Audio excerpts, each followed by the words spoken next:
ఎప్పుడైనా మందిరం కట్టగలిగాడా? కట్టగలిగాడా? కట్టగలిగాడు. జ్ఞాన వివేకము కలిగి కట్టుబడి దాని 7 స్తంభములుగా చెక్కబడి ఉన్నది.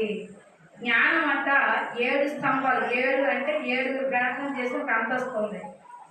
వీళ్ళకి ఒక అంతస్తు ఉంది. ఈ అంతస్తులు ఏం చేయాలి? కాపాడుకోవాలి ఎప్పటికప్పుడే. దేవుడు ఇచ్చింది ఆయన కృపను బట్టి ఇది ఎవరో ఎక్కడో అంటే వచ్చేది కాదు. ఆయనే ఇచ్చాడు. ఆయన ఉచితంగా ఇచ్చాడు. అయ్యా నా కృపను ఇవ్వండి వస్తున్నా. చాలా మంది ట్రైనింగ్కి వెళ్తున్నారు.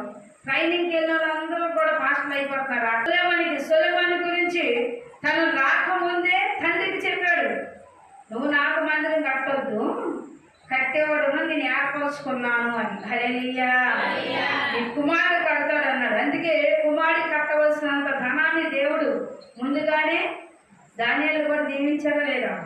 ఎన్ని తరాల నుండి వచ్చిన వాళ్ళు? అబ్రహాం కాని లెక్కేసుకుంటే మనం వెళ్ళారా? మరి వాగ్దానం చూస్తే ఈ దానియేలుని ఏర్పరచం చేసిన తర్వాత యెషయా కుమారుడు దానియేలు వాగ్దానం ఇచ్చాడు. ఈ దావీదు సమాధానం కలిగాడు. దావీదు సంతతి సమాధానం కలిగింది. కానీ వస్తకి రావాల్సిన వారు తరతరాల దేవుడని చెప్పుకున్నాడు.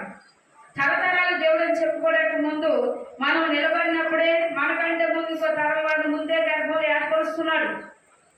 నువ్వు చెప్తే ఏర్పరుస్తున్నాడా? ఆయనకి ఇష్టమే ఏర్పరచుకుంటున్నాడు. అందుకే ఇక్కడ అంటున్నాడు, జ్ఞానమేకము కట్టిన భూములు చెక్కబడినది. వారెవరు?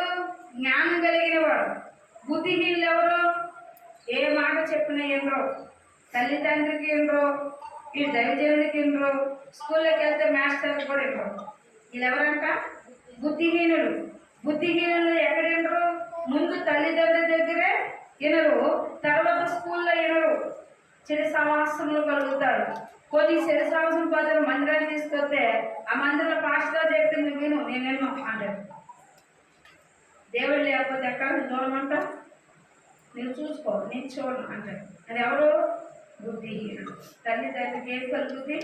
దుఃఖం కలుగుతుంది. అందుకే ఇక్కడ అంటున్నాడు, జ్ఞానం గల కుమారుడట సంతోషపరుస్తాడు. తన జ్ఞానం ఏం చేస్తుందంటే తల్లిని తండ్రిని సంతోషపరుస్తుంది, ఇరుగు పొరువాన్ని సంతోషపరుస్తుంది, అనేక జనాంగములను ఆదరణ కలగ చేస్తుంది, అనేక మందికి పోషకగా నిలబడిపోతున్నాడు. జ్ఞానం సంపదనిచ్చిందే కాదు, జ్ఞానం కావాలంటే పరలోకం నుంచి రావాలంట. ఈ జ్ఞానం ఎక్కడ రావాలి? పరలోకం నుంచి రావాలంట. భూమి మీద ఎవరికి జ్ఞానం లేదు. దేవుడు ఇచ్చిన ఆలోచన తప్ప ఆ ఆలోచన కంటే అంతకన్నా జ్ఞానము లేదు. హల్లెలూయా. హల్లెలూయా.